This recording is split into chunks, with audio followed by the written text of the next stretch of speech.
Bueno, muy buenos días a toda la comunidad. Empezamos a transmitir en un nuevo conversatorio de la física del pensamiento. Hoy es un día especial, es el primer conversatorio, digámoslo así, internacional que vamos a tener con nuestro querido Mario Sabán. Ahí va llegando la gente. Hola Loana, hola Pau, a José. En un día particular, ya aclararemos por qué estamos haciendo este vivo a esta hora. Ahí se suma Verónica también, gente amiga de la casa. Estaremos esperando por Mario. En cualquier momento se va a conectar y vamos a poder dar inicio entonces a este conversatorio del día de hoy, que promete muchísimo. Mucha gente, bueno, expectante. Ahí Dafna nos está saludando. Un abrazo para toda la gente ahí de Centro Tiferet, Dafna. Y bueno, mientras tanto, como le decíamos, básicamente es hasta ahora el conversatorio, porque Mario está en España y bien decía al comienzo, es el primer vivo, digámoslo así, el segundo de este año que hicimos con Ruth Cerezo, y ahora lo hacemos con Mario desde España. Ahí llega la solicitud.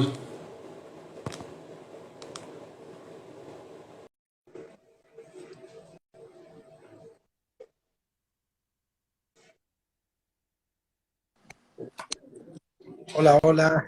Estimado Mario, qué placer. ¿Cómo estás? ¿Cómo estás? El placer es mío. ¿Cómo estáis por ahí? Por favor, bueno, después de varios meses de hacer esta gestión, que esto realmente se esté dando, es un milagro. Y bueno, dice que los milagros tienen una explicación científica, ¿no? No es una cosa, de locos.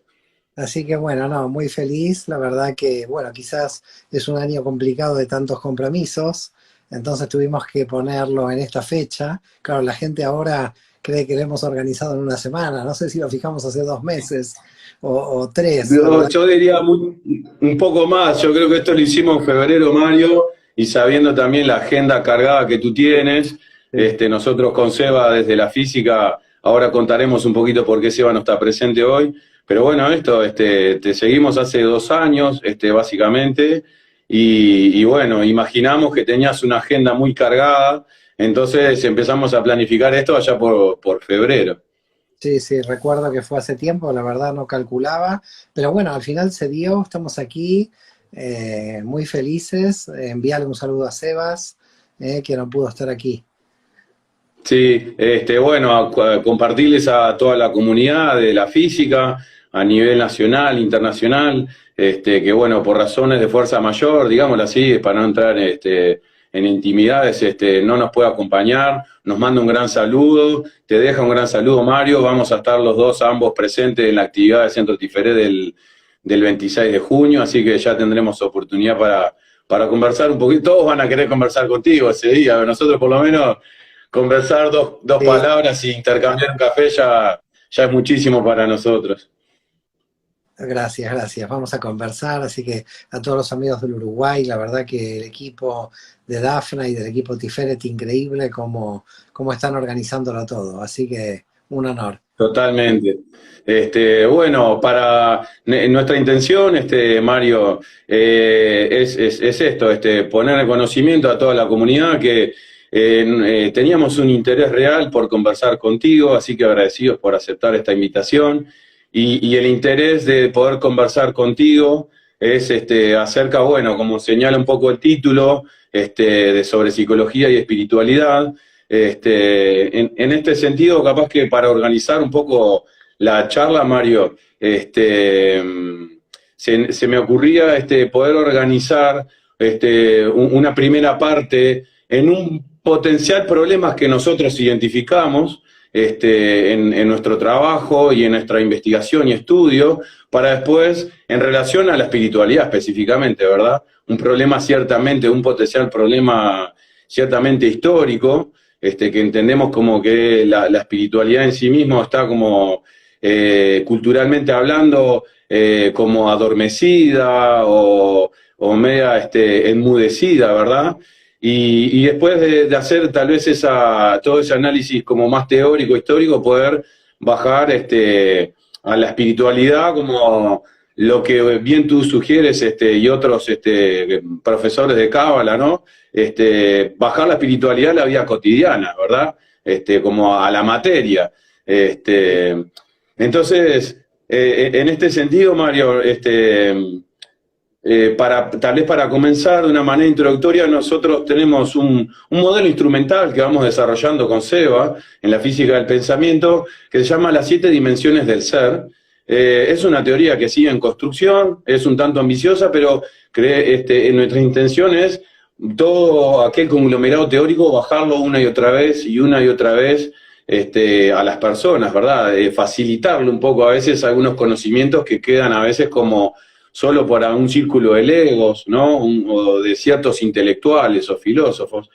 Entonces, consideramos que todo lo que somos, todo lo que nos pasa, todo lo que hacemos, lo que nos sucede, tiene que ver con estas 7 dimensiones. ¿Cuáles serían estas 7 dimensiones? Nuestros pensamientos, nuestras emociones, nuestras palabras, nuestras acciones, nuestro cuerpo, el espíritu y el campo de lo social. Entonces, cuando nosotros sugerimos que cuanto más conscientes sean las personas, seamos nosotros de esas 7 dimensiones, y tal vez más cerca vamos a poder estar a veces de resolver ciertos problemas o acercarnos a nuestro propio bienestar. Pero hay una dimensión en particular, que es la dimensión del espíritu, que es la que vemos que habitualmente en el consultorio o en la comunidad mismo, y a veces también a título personal, es la que vemos que más dificultades presenta para trabajar, ¿verdad? Entonces, en ese sentido, empezábamos como a hacer una cierta investigación o revisión histórica, y sin irnos tan atrás, que tú bien en todos tus trabajos, por eso fuimos a buscarte, podemos irnos hasta antes de Jesucristo, ¿verdad? Para poder enunciar alguna raíz de todos estos problemas, pero tal vez partir por el siglo de las luces, digámoslo así, la época del Renacimiento, ¿no? Hay un autor que se llama Stefan Zweig, que trabaja muy bien, hace todo un estudio de cómo ahí dice una especie de acuerdo o de pacto entre que los temas de espiritualidad y de fe, desde ese renacer del siglo XVII, quedaron para las religiones, y después todo lo que tenía que ver con la construcción de la verdad y los saberes quedaba para esa ciencia que empezaban a ser ciertamente independiente del catolicismo, de las religiones en sí. Entonces, a veces podríamos tal vez aludir que ese problema de la espiritualidad trae una larga data, ¿verdad?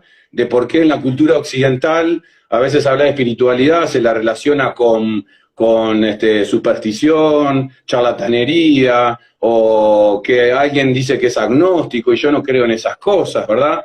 Entonces, para poder llegar a hablar de espiritualidad, tal vez poder situar a las personas un poco aquí, tal vez, ¿no? Bueno, mira, el tema es que para la Kabbalah no existe una dimensión espiritual, todo es espiritual. Es decir, desde el punto de vista de la Kabbalah, la espiritualidad lo conforma la totalidad de la información del universo. Nosotros no lo tomamos como una dimensión, en realidad todas las dimensiones con las que nosotros trabajamos en el árbol de la vida están dentro del concepto de espiritualidad. Entendido espiritualidad nunca disociado de la materia está también dentro de la espiritualidad. En este sentido, espiritual no queda relegado a una sola dimensión o a varias dimensiones, no, no. Espiritual es todo lo que nosotros realizamos todos los días. Es decir, lo que la espiritualidad, por lo menos la espiritualidad judía, la Kabbalah explica, es que todo lo que existe en la realidad, todas las energías que existen en la realidad, tienen una función, desde la materia hasta lo más inmaterial, hasta lo sutil. Por tanto, la clave, a mi modo de ver, el punto, es entender de que lo espiritual no está relegado, no es una dimensión, lo espiritual es la totalidad, todo lo que hacemos tiene que ver con lo espiritual, porque el cuerpo, en definitiva, es un instrumento de los niveles que podríamos llamar los más profundos del alma. Entonces, si el cuerpo es un instrumento, en realidad todo es espiritual, nada material. La materia está al servicio como instrumento de nuestro crecimiento. Ahora, Hay toda una serie de, podríamos llamar, sistemas dentro de la espiritualidad, dentro de la Kabbalah, que nos ayudan a comprender mejor el funcionamiento del alma, a partir del árbol de la vida. Tú hablabas de 7 dimensiones, nosotros trabajamos con 10, así que imagínate, tenemos más problemas al tener más dimensiones. Y básicamente lo que nosotros proponemos es que si esas 10 dimensiones tienen la suficiente energía que le corresponde a cada una, y hay un centro de distribución de la energía que puede distribuir de la mejor manera posible esa energía, la persona va a tener paz interior y no va a entrar en conflicto. El conflicto, tanto interior como exterior, tiene relación con una mala distribución de las energías. Por lo tanto, desde el punto de vista de la Kabbalah, el problema ya te diría que es de física. Tiene que ver con la física, tiene que ver con qué energía voy a poner y dónde. Entonces, si yo pongo mucha energía en una dimensión, si estoy, vamos a bajarlo a la práctica para que la gente lo entienda, si estoy 15 horas en el gimnasio y 1 hora con la familia, yo estoy muy mal. Pero si estoy 15 horas con la familia y no trabajo, también estoy muy mal. En definitiva, ¿qué me muestra la distribución del tiempo? La distribución del tiempo me muestra la distribución de mi energía. Y por lo tanto, la distribución de mi energía tiene que ver con la correcta o incorrecta cantidad de energía que yo le pongo a una dimensión. Esto que parece fácil, no es tan fácil, porque tendemos a desequilibrarnos naturalmente, ya sea por la pasión que le ponemos a algo en nuestra vida, es decir, ¿qué pasaría, por ejemplo, conmigo? Bueno, a mí me apasionaría estudiar mucho más de lo que estudio, pero no sería razonable. También tendría que poner límites. Entonces, el árbol de la vida es un sistema que permite conocer cómo distribuir las energías y por lo tanto conocer dónde están los límites a cada dimensión.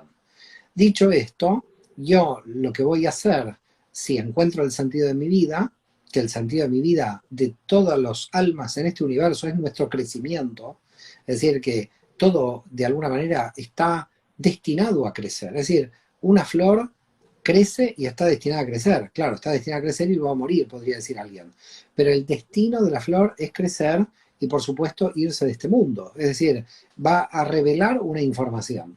Por lo tanto, todo lo que existe en este mundo, sea una flor, sea un mineral, seamos nosotros, todas las energías que existen en este mundo aparecen en la materia, se revelan en la materia, revelan información y luego nuevamente vuelven a la matriz. Entonces, ¿qué estamos haciendo aquí? Estamos revelando información. En la medida en que nosotros tenemos paz interior, quiere decir que la revelación de la información la estamos haciendo correctamente. Si nosotros no tenemos paz interior, entonces está pasando algo. Estamos o no revelando o revelando algo que no sería adecuado para nuestro camino. Es decir, hay un mal funcionamiento interior, si se quiere, y ese mal funcionamiento interior tiene que ver con ese equilibrio, desequilibrio de dimensiones. Claro, en la Cábala se estudian las 10 dimensiones, los 22 canales, se estudia el nivel de conciencia, qué es Dat, qué es la conciencia, cómo operar con la conciencia. Si uno no estudia, indudablemente en este sentido es muy difícil entender cómo funciona la realidad. Entonces, hay gente que por naturaleza sabe vivir. Podemos decir que hay gente sabia de todas las tradiciones que por naturaleza sabe vivir, y sabe vivir implica conocer el funcionamiento del alma. El resto de los mortales no sabemos vivir, no nos enseñaron a vivir y por lo tanto estamos ante un desafío, porque sabemos geometría, sabemos matemáticas, sabemos cómo construir neveras o mesas, pero no sabemos cómo vivir. Y cuando tú entras en el mundo espiritual, es decir, en la concepción global de toda la realidad y conoces sus leyes, comienzas a percibir cómo se vive, qué es lo que hay que hacer para vivir, qué es lo que no te enseñaron. Entonces la Cábala te enseña cómo vivir. Cuando uno ya sabe vivir, ya lo tiene todo, porque en realidad todo lo demás ya viene por añadidura, podríamos decir.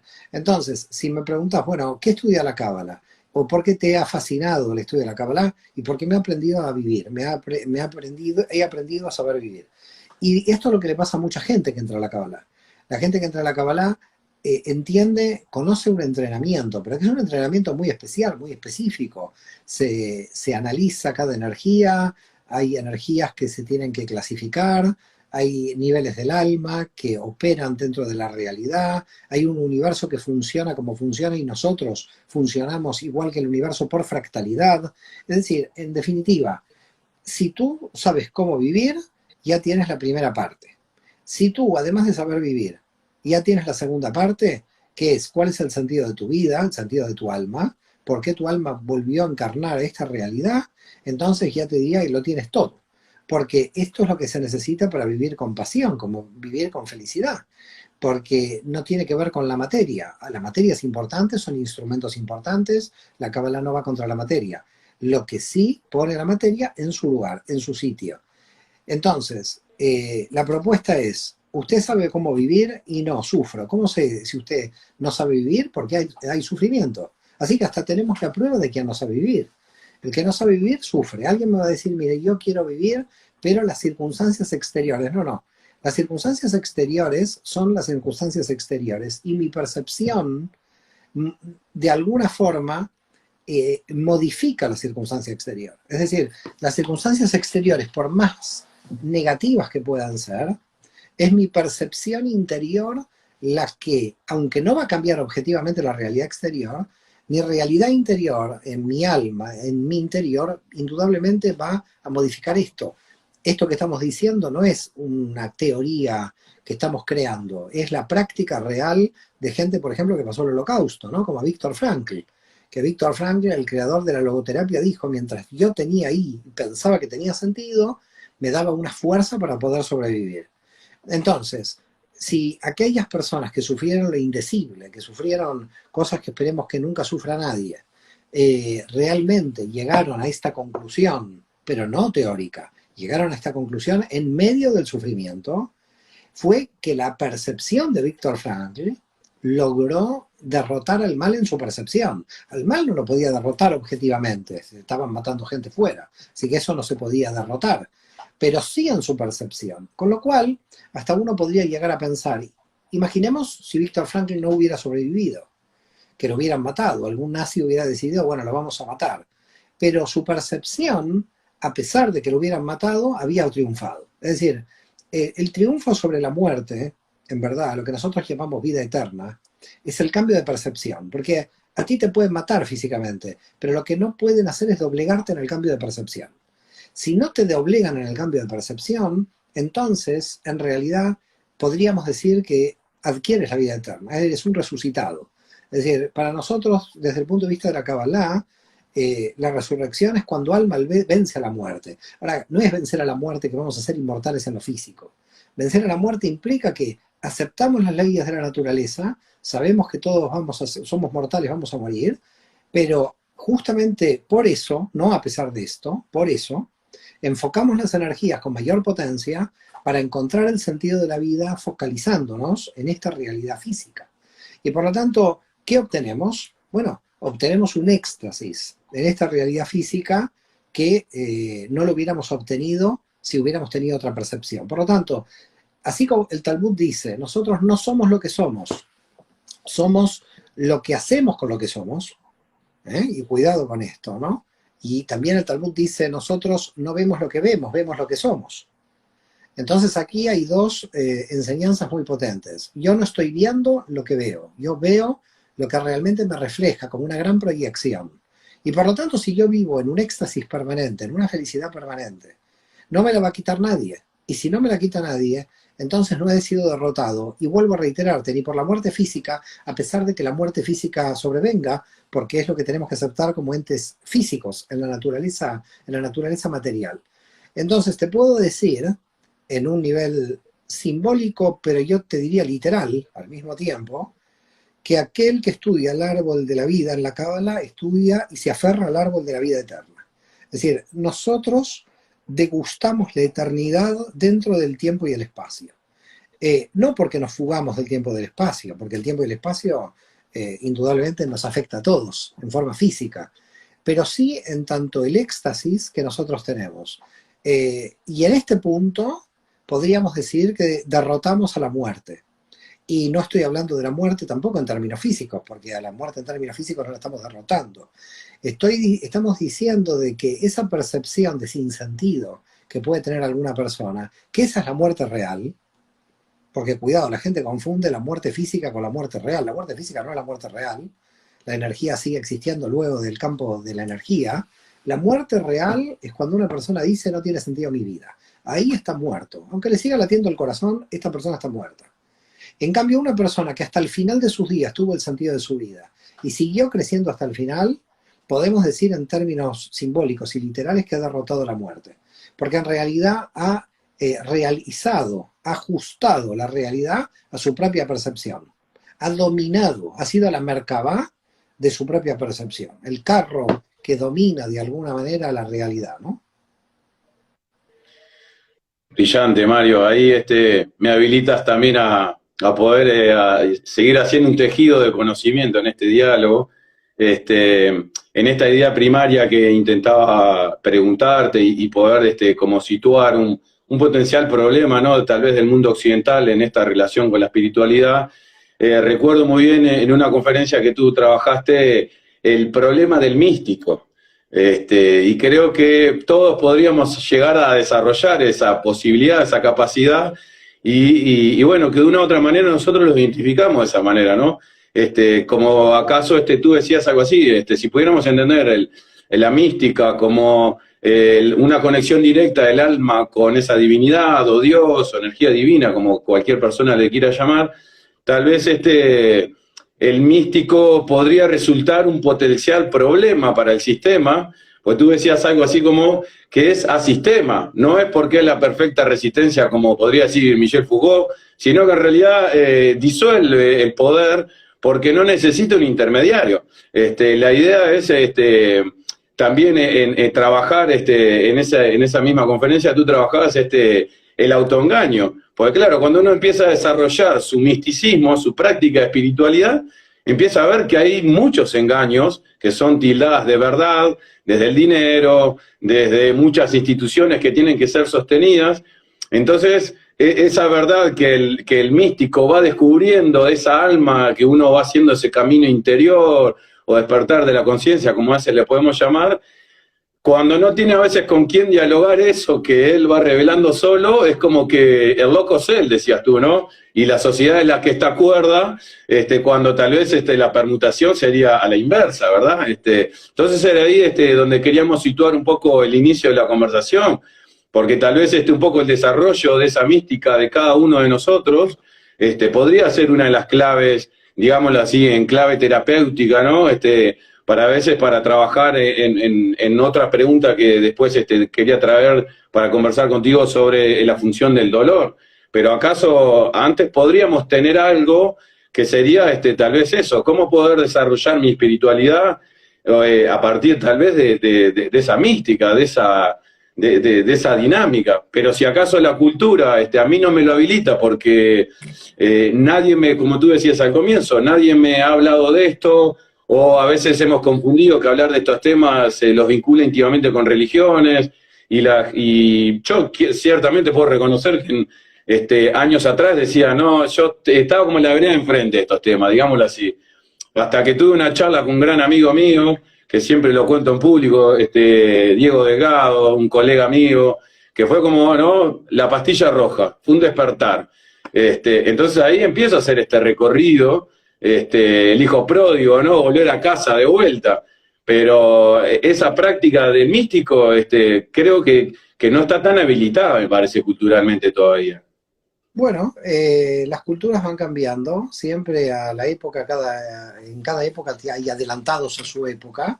Los místicos durante muchos siglos la pasaron muy mal porque vieron cuestiones invisibles que los demás no podían percibir, pero gracias a ellos se fue abriendo camino. Entonces, uno yo creo que no tiene que estar tan atento a este tema de los poderes, porque si uno le da mucha atención a los poderes, crea el poder. Es como la persona que habla todo el tiempo de Satán, ¿no? En los movimientos evangélicos, sobre todo, hay una obsesión muy grande con Satán y Satán y Satán, que todo lo que no pueden entender lo satanizan. Entonces yo creo que en realidad cuando tú hablas tanto de Satán, algo está pasando, es decir, algo muy raro está pasando en ti, porque no puede haber tantos satanes por todas partes. Y entonces yo creo que no hay que obsesionarse con el sistema, con el antisistema, en realidad no hay que obsesionarse con nada, no hay que obsesionarse ni con el yo, porque este es otro problema de la psicología, que idolatra al yo, la teología idolatra a Dios, pero no a Dios, a la creencia, las religiones lo han idolatrado, la política ha idolatrado la corrupción en realidad, no la organización real. En consecuencia, hemos tenido muchas idolatrías. Yo creo que estamos llegando a un punto donde tenemos que realizar lo que decía Schopenhauer, Scheller, varios idealistas alemanes, la destrucción de los ídolos. Es decir, ¿qué es la destrucción de los ídolos? La destrucción de los ídolos es, Hay Michelson, un cabalista americano, va a decir, hasta la destrucción de Dios como ídolo. ¿Y esto qué quiere decir? Quiere decir que para realmente estar conectado con la matriz, no hay que tener intermediarios ningunos. Es decir, no hay que tener intermediarios de nada. Ni de sistema, ni de antisistema, ni de tradición, ni de revolución, ni de nada. Y cuando uno de alguna manera trata de sacar todos los condicionantes posibles, el hijo del Baal Asulam, Ashlag, uno de los grandes cabalistas del siglo XX, va a decir que la única forma de entender la Kabbalah es si me puedo sacar todos los condicionantes. Esto es imposible. ¿Cómo me saco todos los condicionantes? Pero si de alguna manera utilizo los condicionantes de modo que también sirvan como instrumento y que dejen de ser condicionantes, sino que sirvan como carcasa, si se quiere, a mi potencial, a mi crecimiento, indudablemente yo creo que cada vez vamos a estar más sencillos, más simples y más energizados. Es decir, más potentes. Yo creo que la potencia tiene que ver con la sencillez. Fíjate la primera letra del tetragrama de Yud-Hei Vav-Hei, del nombre de Dios, que es la letra más pequeña. La letra más pequeña del alfabeto hebreo. Y es la más potente. Así empieza el nombre de Dios. ¿Y por qué la letra más potente es la más pequeña? Y porque en realidad aquellos que no detentan el poder son justamente los que tenemos más poder, si se quiere. Porque tenemos el poder interior. El poder de la autonomía. En el mundo moderno hablan todo el tiempo de empoderamiento. Los cabalistas hace siglos hablaban de tener confianza completa en uno, dado que si Dios le dio la vida a uno, tiene que tener emuná completa. Y emuná se habla hace más de 2000 años. Quiere decir que el de empoderamiento ya tenemos en la Cábala de manera ancestral. No tuvo que venir el coaching para explicarnos lo que es empoderamiento. Entonces, dentro de la Cábala, uno se empodera para destruirse. Y no se puede empoderar por completo si no se destruye. Es decir, el yo no puede ser narcisista, porque hay un tipo de espiritualidad que lleva un yo narcisista. Es decir, hay un tipo de espiritualidad muy peligrosa que no ayuda al Tikkun Olam, sino que está en una autocontemplación interior permanente. No decimos que en la Cábala no hay autocontemplación interior, ni decimos que es mala, que es negativa la autocontemplación interior. Estamos diciendo que hay que tener cuidado con una autocontemplación que no nos lleve a la acción y que no nos lleve a una acción de Tikkun Olam, de rectificación del universo, de rectificación del mundo. Entonces tú ves, sobre todo en Oriente, pero ha llegado mucho a Occidente, personas que dicen me estoy trabajando y me estoy trabajando. No trabajan a nivel social nada, se trabajan a sí mismas. Entonces cuando tú solamente estás pensando en ti, aunque sea con el disfraz de espiritualidad, estás creando un narcisismo espiritual muy peligroso.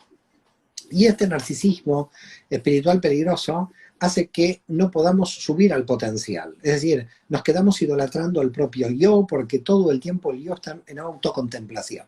Por supuesto, vuelvo a reiterar, no estoy en contra ni toda la tradición de la Cábala de la autocontemplación, sino que la autocontemplación tiene que extraer las fuerzas y las energías del interior para realizar un cambio de conciencia en el mundo, en el Tikkun Olam. Es decir, yo no puedo quedarme encerrado de manera monástica haciendo una autocontemplación 20 años en Bután y salir y después de que todo el mundo esté muerto, quemado y destrozado. Es decir, no tengo conciencia social, no tengo compromiso. Los cabalistas, toda la tradición mística del judaísmo tiene no solo su base en la Torá como enseñanza, sino también en los profetas. Y los profetas indudablemente tenían una conciencia de cambio del mundo, la era mesiánica, el Tikkun Olam. Y cuando hablamos del cambio del mundo implica que mi autocontemplación tiene que servir para que ese cambio se produzca en el orden de la realidad. Es decir, mi autocontemplación no tiene que seguir autocontemplándose. Mi autocontemplación del yo, porque esa autocontemplación eterna me idolatra al yo, termina idolatrando al yo, termina en el narcisismo. Y esa es, fíjate lo que nosotros decimos en hebreo, la clipa de Tiferet, el desequilibrio de Tiferet, el desequilibrio del corazón, es la jactancia de la autocontemplación. Pero cuando yo dejé un punto el yo, como dice James Hillman, descentré el yo y me fui al Tikkun Olam, trascendí y me fui a los otros, como grupo, como comunidad, como sociedad, entonces empecé a hacer el verdadero trabajo de mi alma, que es la trascendencia hacia afuera. Por lo tanto, estamos destinados, punto uno, a hacer luz. Sea que tengamos oscuridad, la máxima oscuridad, estamos destinados a hacer luz. Pero además estamos destinados a otra cosa, que la luz ilumina. No a que la luz nos ilumine a nosotros mismos dentro. Entonces, dos puntos importantes, destinados a luz y destinados a iluminar. Hay mucha gente que entendió la primera parte del mensaje, que está destinada a ser luz, pero no logra iluminar. Entonces ahí las tenemos que levantar en ese despertar de la famosa pastilla roja que tú hablas. Yo no sabía que había una pastilla roja para despertar, ya me contarás de qué se trata esto. ¿Eh? Del guión de Matrix. Claro, pero sin pastilla, nosotros en la Cábala, aunque tenemos pastilla de todos los colores, porque tenemos en todas las dimensiones otro color, eh, te diría que el despertar lo hacemos porque también es parte de nuestro destino. Es decir, el destino de las almas en este mundo es revelar lo que realmente es la divinidad. En términos de la Kabbalah decimos la revelación de la Shejina, la revelación de la energía divina que tenemos. Entonces, somos animales destinados a ser divinos. Todavía estamos ahí en el medio, ¿no? En el sentido de que bien no sabemos a dónde vamos y tenemos bastante confusión. Y fíjate, confusión que en hebreo es Babel, quiere decir que si damos vuelta a las letras de Babel aparece Lev, que es corazón. El corazón deja de estar confuso cuando sabemos realmente un poco hacia dónde vamos. Ahora, ¿hacia dónde vamos? Vamos a donde somos. Es ahí a donde vamos. No vamos a ninguna parte. Por eso cuando una persona en el campo de la materia dice, ¿para dónde vamos? No vamos a ningún lado. Vamos a lo que somos.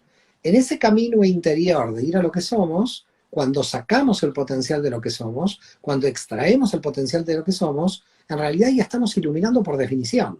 No iluminamos por evangelización, porque no queremos evangelizar a nadie.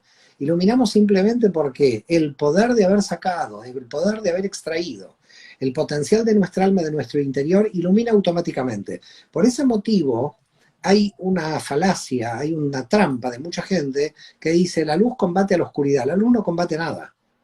Porque en cuanto a la luz ilumina, la oscuridad desaparece. Así que la luz no combate a la oscuridad. No son los hijos de la luz contra los hijos de las tinieblas. Es decir, los hijos de la luz iluminan y no están contra los hijos de las tinieblas, porque las tinieblas desaparecen. Por lo tanto, desde el punto de vista de la Kabbalah, no hay que tenerle miedo a las tinieblas, porque lo único a lo que fuimos llamados es a hacer luz y a iluminar. Este proceso de cómo iluminar y este proceso de conocer el potencial de luz que tenemos en nuestro interior es lo que tratamos de explicar dentro de la Kabbalah, en los seminarios, en las clases, con el árbol de la vida, con las meditaciones de Abulafia, con el análisis del nombre de Dios, con todas las herramientas que los sabios de Israel durante 2300 años nos entregaron, intentamos llegar a lo máximo. Y en otras culturas han hecho lo mismo, el sufismo, la mística cristiana, los chamanes. El alma humana en todas las culturas ha tratado de buscar esa unión con la Matrix. Mario, sin lugar a dudas, hay algunos términos dentro de la psicología más clásica en esto que tú mencionabas, como es ese proceso de desintificación del yo, ¿verdad? Incluso algo de esta idea inicial que fue como disparadora de todo este primer tramo, es que creo que también la psicología como ciencia, como disciplina, tal vez sin darse cuenta, digámoslo así, quedó como direccionada hacia el estudio de ese yo o de la mente, porque si pudiéramos decir, psicología viene de psique y inicialmente era el estudio del alma y no solo de la mente, ¿verdad? Entonces hoy por hoy, cuando uno quiere estudiar a veces sobre estos términos, sobre estos conocimientos, hay una línea de psicología que es la transpersonal y también dentro de nuestro círculo genera esa polémica porque a ver si es más válida, menos válida, ¿no? Entonces ya desde ahí hasta nosotros también como terapeutas tenemos a veces nuestras disputas internas, ¿no? De considerarlas que a veces esas líneas existentes no serían tan académicas aceptadas. Después está en uno de qué recorrido quiere hacer.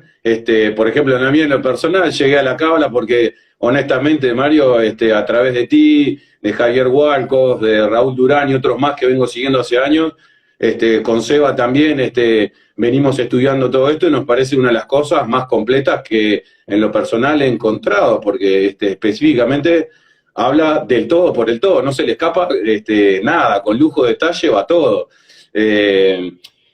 Capaz que en este giro, Mario, poder bajar entonces ahora esta espiritualidad o encontrar qué sentido, qué puntos en común tienen psicología y espiritualidad en la vida cotidiana.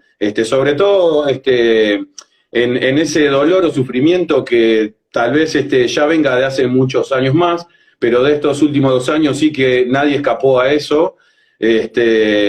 Aquellos que tienen distintas posiciones económicas, no hubo diferencia alguna. Yo creo que era un tema más existencial, un tema más espiritual de desde dónde estaba parado cada uno para poder atravesar toda esta situación. En lo personal, Mario, puedo contar públicamente que mi pastillita roja para esos momentos era escucharme un video tuyo o uno de Javier, porque creo que cada uno a su nivel de conciencia tiene sus preguntas y sus nudos. Entonces cuando andaba medio confundido me escuchaba algunas conferencias de ustedes y yo aplacaba y bueno, me quedaba ciertamente tranquilo. Pero aquellas personas que ni siquiera se han acercado a esto, ¿qué mensaje les podemos dar, verdad? O qué función, como te hacía mención unos minutos atrás, qué función puede tener el dolor entonces en nuestras vidas.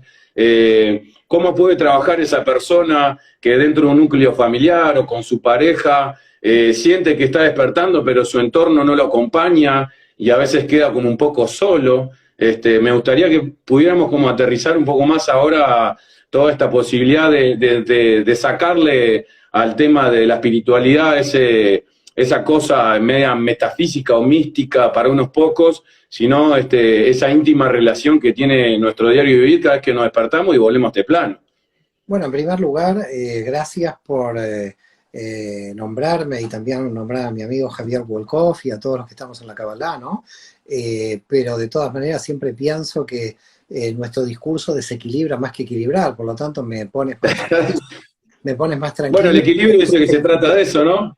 No, quizás... Un constante reequilibrio. Claro, quizás probablemente desequilibramos tanto que al final no queda otra alternativa que intentar buscar el equilibrio luego, ¿no? Es decir, quizás la gente está desequilibrada muy poco y nosotros tiramos de la cuerda desequilibradas totalmente. Pero bueno, más allá de esto, yo creo que como tú bien dices, la cuestión realmente es existencial. Es decir, la cuestión no es teórica, no es una cuestión de escuelas. Y tampoco de la academia. Y de la academia hay que tener mucho cuidado. Lacan decía, cuando le preguntaron, ¿usted qué investiga en la universidad? La universidad no investiga, en la universidad controlan el saber, en la universidad no se investiga.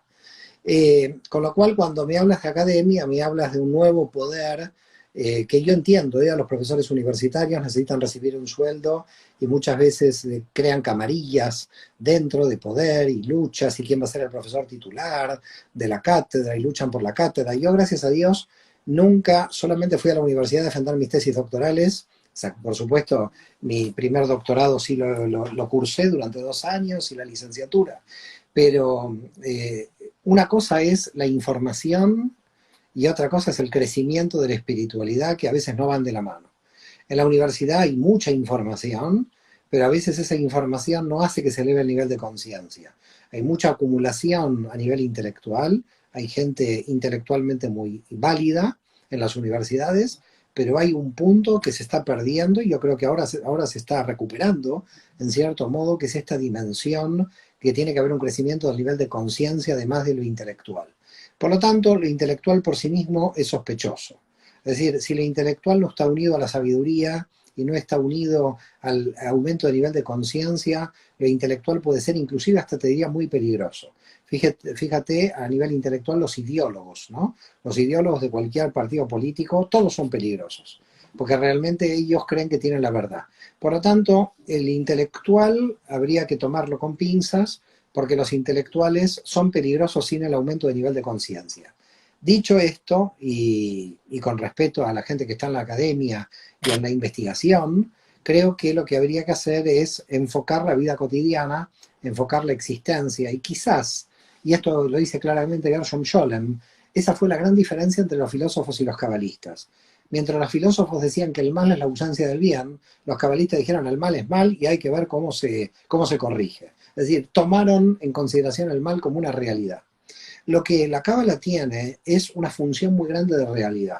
No se escapa en la teoría, no crea marcos teóricos de escapatoria, sino que todos los marcos teóricos están siempre contrastados con la experiencia. Y por lo tanto siempre hablamos de experiencia. Por eso yo cada vez renuncio más al término de cábala teórica. Para mí toda la cábala es práctica. Lo que pasa que cuando hablamos de cambio de percepción, parece que trabajamos la teoría, pero un cambio de percepción es práctico, porque estás cambiando la percepción. Entonces, hoy se reduce la cábala práctica al estado meditativo. Eso es meditar o crear amuletos. No, la cábala práctica es toda, porque si la cábala es práctica. Y esa es la diferencia, te reitero, con la filosofía. Nuestro estudio no es de la metafísica para volar, nuestro estudio es de la metafísica para que en la vida cotidiana pueda operar en el campo de la realidad, pueda bajar a Malhut, como decimos en el árbol, por la experiencia. Y en el campo de la experiencia, en las limitaciones que tiene la experiencia, porque ahora entramos a cuál es la naturaleza de la dimensión de la experiencia, porque la naturaleza es que es muy limitada. De repente nuestro lenguaje es muy limitado, de repente tú quieres decirle al otro cuánto lo amas y dices dos palabras confusas en el vocabulario y el otro puede entender cualquier cosa en su interpretación y puede haber un problema de relación. ¿Por qué pasa esto? Pasa que nosotros vivimos en una realidad tan radicalmente restringida que nos cuesta utilizar instrumentos tan restringidos. Es decir, tenemos muchas limitaciones. Por eso decimos, el alma sufre, en cierto modo, las limitaciones de este mundo y tiene que aprender a vivir con esas limitaciones. Ahora, las limitaciones, si uno cambia la percepción, las puede ver como algo positivo, porque esas limitaciones hacen que en realidad pueda focalizar la luz. En este sentido se vuelve positivo. Fíjate que algo que en principio parece como negativo, lo podemos focalizar como positivo. Focalizado como positivo, ¿ok? Veo a mi señora Marisa Ventura que ha entrado, le envío un beso muy grande, que porque está en el sur Un de gran Francia. abrazo también a la distancia. Está en el sur de Francia. El tema existencial para mí es clave. Es decir, yo puedo explicar muchísimas cosas en la pizarra, puedo explicar un seminario de cábala entero, pero si yo esto no lo vivo, todo lo que yo expliqué no sirve para nada. Sí le puede servir a la gente, pero a mí no me sirve, porque aquí la cuestión es que lo que yo declare, lo que yo enseñe, me lo enseñe a mí mismo. Es decir, y me ha pasado hace muchos años, ahora un poco cada vez menos, pero también de vez en cuando me sucede, pero sobre todo cuando era más joven, que muchas de las experiencias de vida todavía no las había pasado por un tema de tiempo.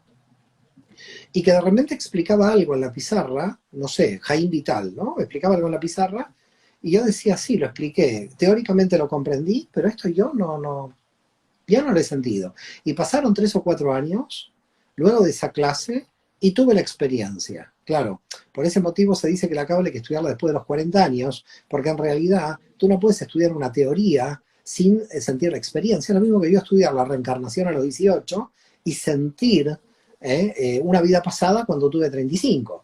Entonces, que estoy estudiando a los 18, no me lo puedo creer, porque es teoría. Entonces, ¿por qué uno de joven tiene tanta teoría? De joven tiene tanta teoría porque todavía no tiene tanta experiencia.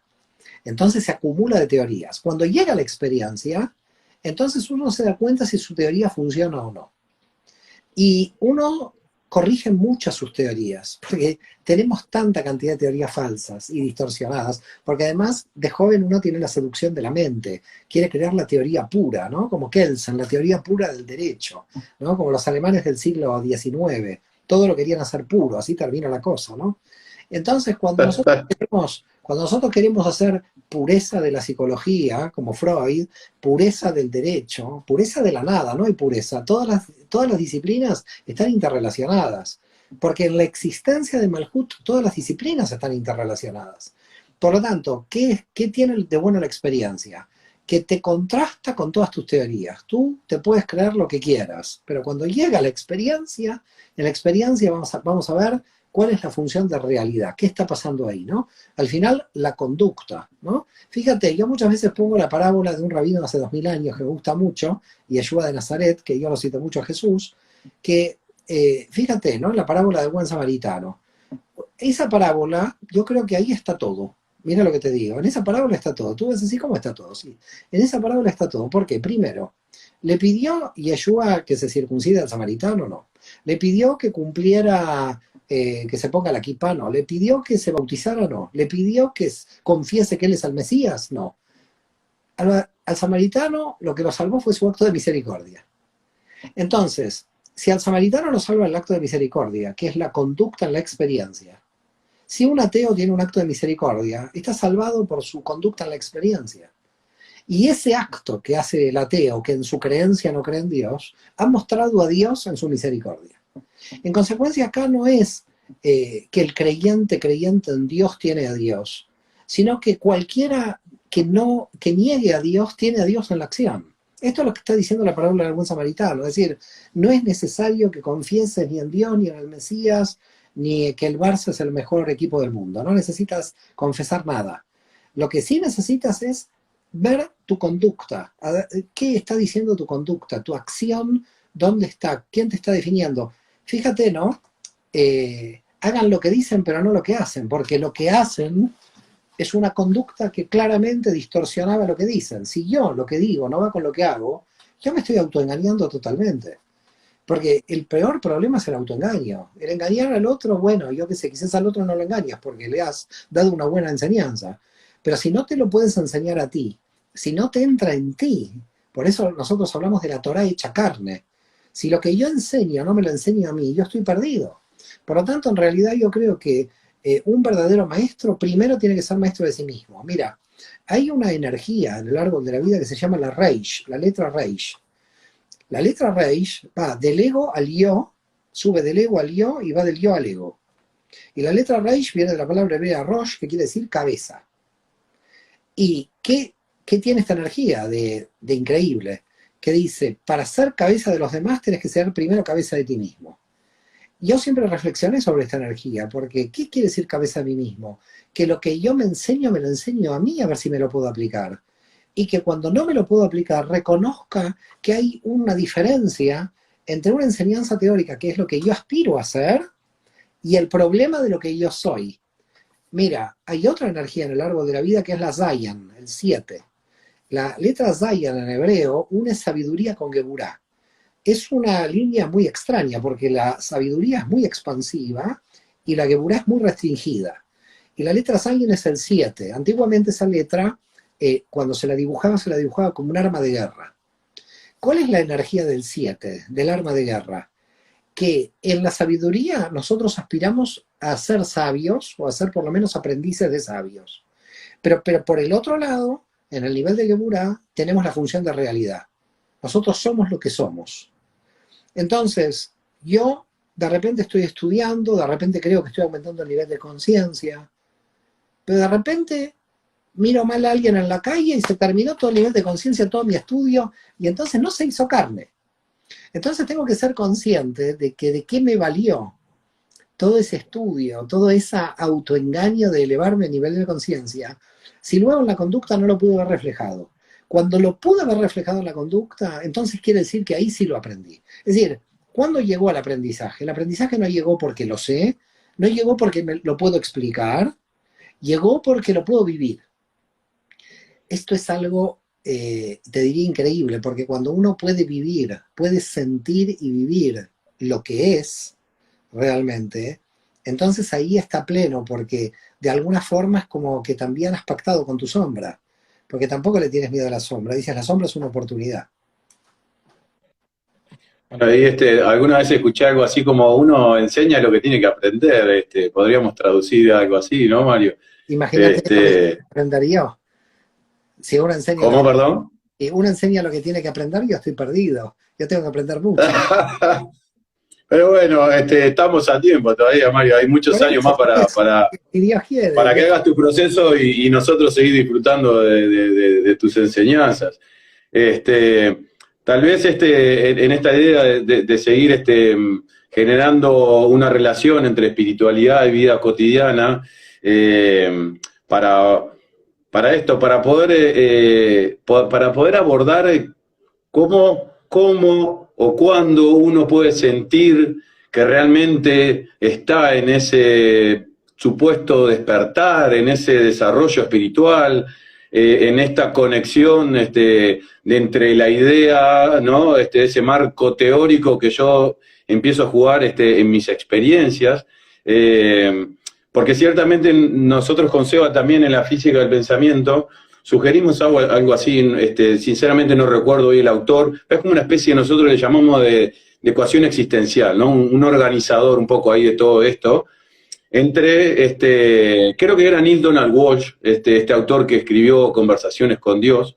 En su libro él menciona algo así como que está invertida esta ecuación entre tener, hacer y ser, ¿no? Entonces da la idea como que en esta cultura occidental capitalista y todos los adjetivos que le pudiéramos atribuir,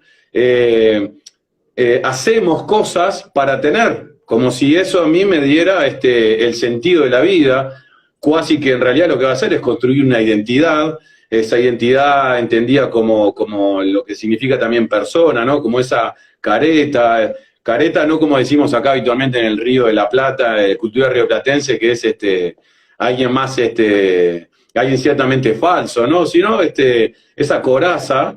Y sinceramente, Mario, a veces he encontrado personas en el consultorio, por decirlo así, a título personal, pero sé que no es solo dentro del consultorio que uno puede aludir a esto, que personas, sí, porque me lo han contado, digo, dentro del consultorio, a veces las personas que asisten ahí, que personas de 50, 60, 70 años han tenido o tienen una cantidad de cosas, tienen una familia, tienen hijos, tienen una casa linda, tienen dinero en el banco, tienen un título, tienen, han hecho cosas para eso y no han como recalado en el ser. Entonces me dice, che, no le encuentro a veces como ese sentido a la vida. Entiendo. Entonces la idea es cómo poder redireccionar hacia la intención que fuera hacia al ser y no hacer cosas con H para tener para después creer que yo voy a despertar mi ser.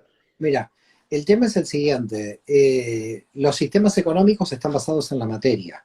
No quiero dar aquí una clase de ni sistemas económicos ni de política, pero nosotros tenemos que pensar algo que me parece que es muy importante, porque tanto el capitalismo como el marxismo dieron como dos respuestas posibles a nuestra organización en la materia. La pregunta es, bueno, básicamente podríamos decir que inclusive grandes países que tienen la bandera marxista han entrado en el capitalismo, como China, ¿no?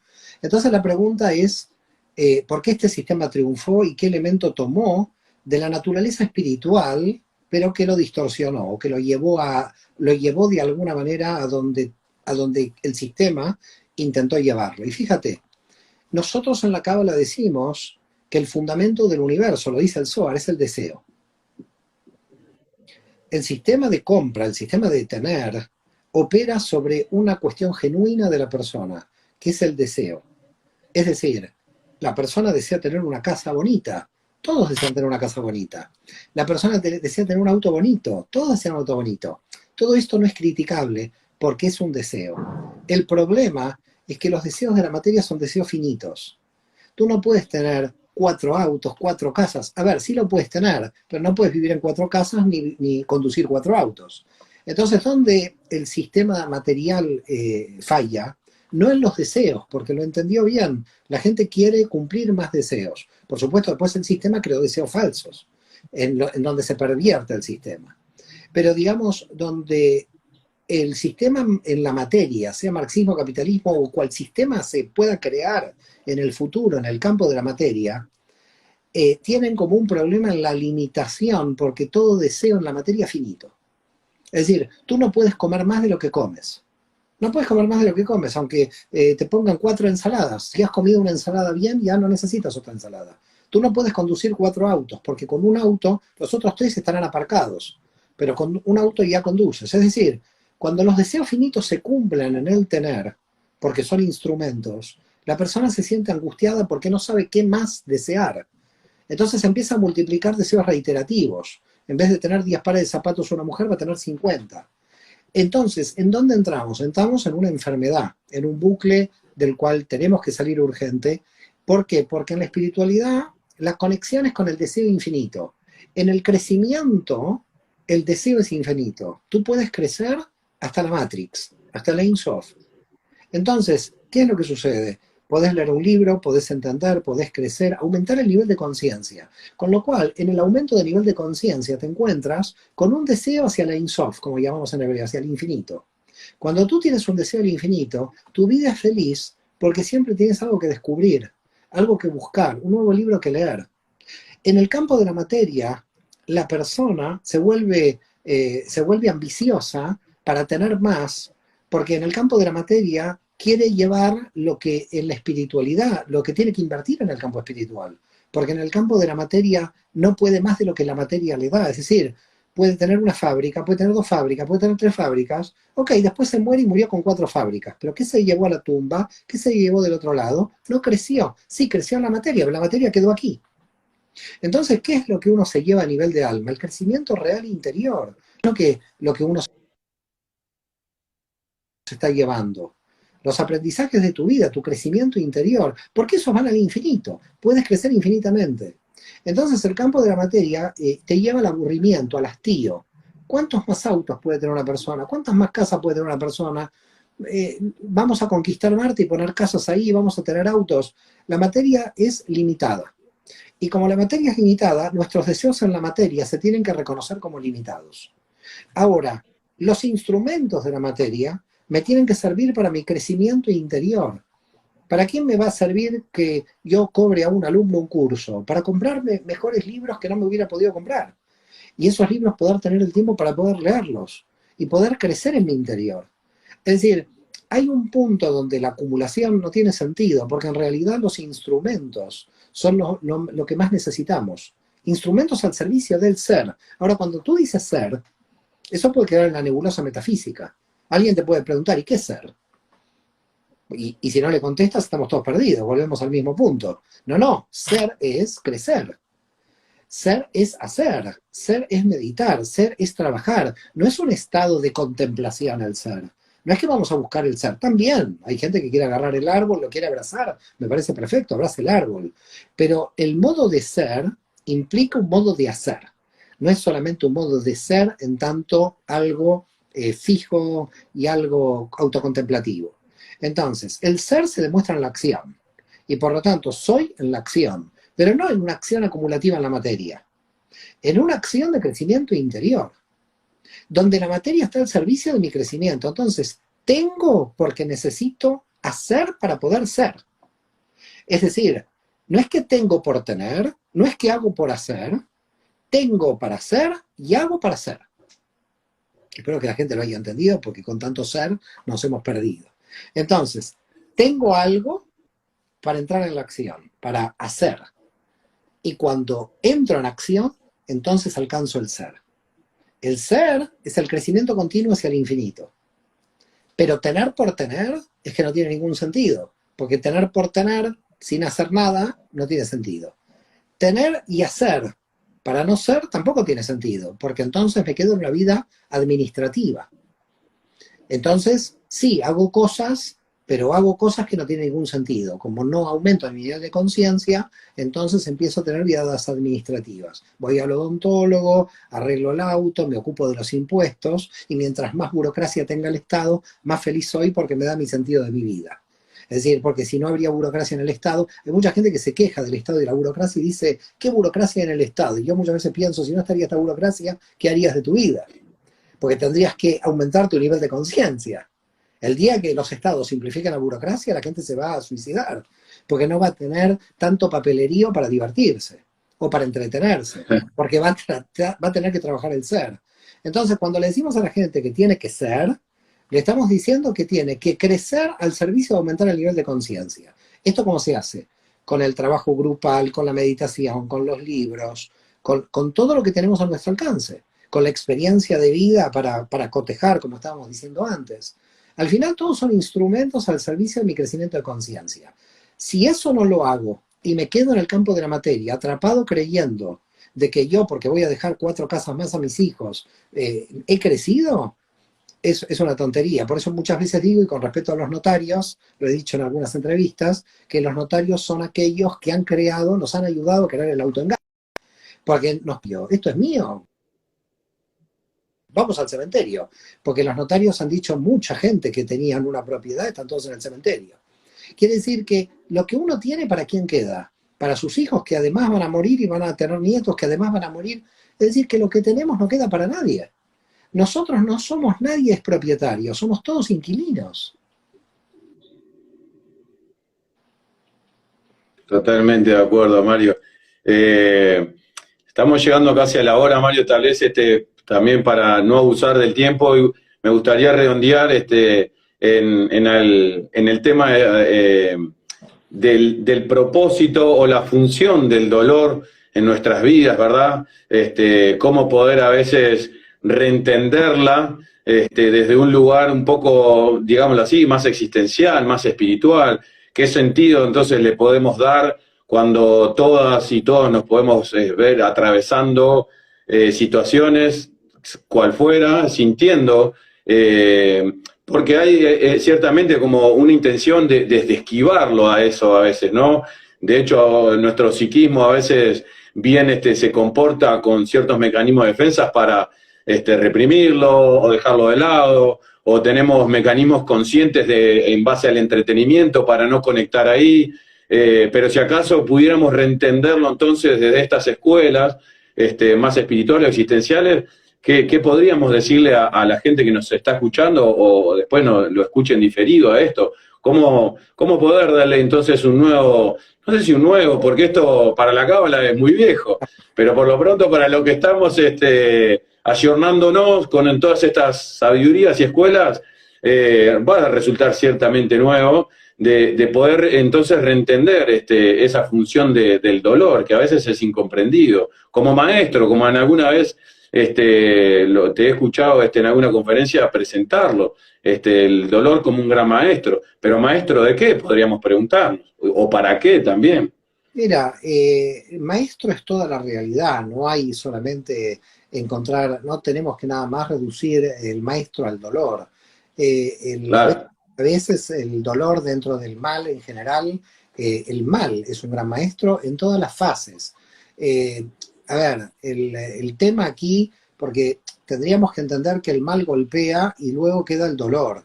El dolor, indudablemente, si queda, es porque nosotros no hemos aceptado una situación. No hay una aceptación de una situación. Y creo que el problema, y Luzzatto lo vio claramente, el gran cabalista italiano, es que nosotros no conocemos muy bien cómo funcionan las leyes del universo.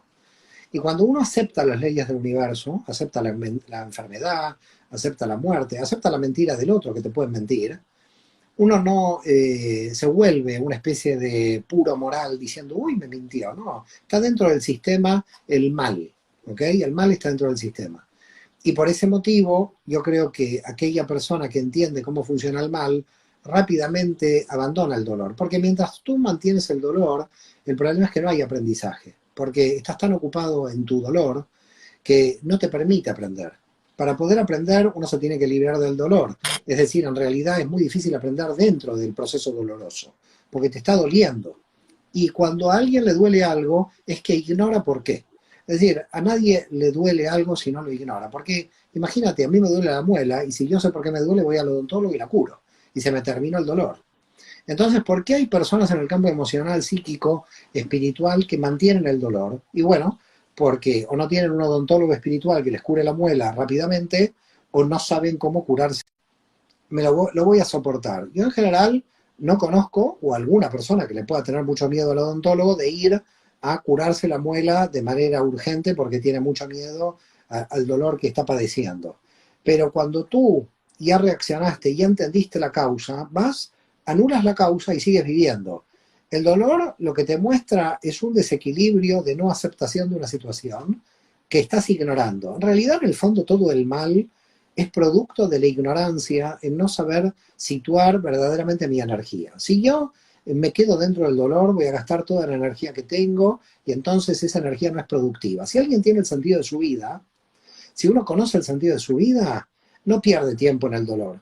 Es decir, el dolor le está dando identidad, lo está volviendo víctima del dolor, un victimista.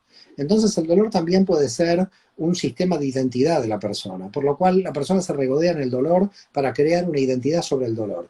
Por lo tanto, para salir de ese tipo de desviaciones y de patologías, si uno quiere realmente salvarse en el sentido de poner la energía donde tiene que ir, tiene que entender que el dolor es una pérdida total de energía. Y no tiene que entrar ahí, porque uno entiende que sus energías son más valiosas, pero está regodeándolas en el dolor. Siempre me acuerdo, Einstein tenía una frase que decía, un judío no tiene el privilegio de ser pesimista. Esa frase de Einstein siempre me impresionó. Y yo puedo sacar la palabra judío y puedo decir una persona global no tiene el privilegio de ser pesimista. Y fíjate lo que decía, no tiene el privilegio o el lujo de ser pesimista, porque el pesimismo o el dolor es un lujo de pérdida de energía. Es una pérdida de energía, porque ¿en qué me ayuda ese dolor? Yo tengo que salir del dolor. ¿Cómo se sale del dolor? Si yo tengo un proyecto de vida, yo dejo el dolor porque me tengo que ocupar de mi proyecto de vida. Si, o tengo un problema familiar,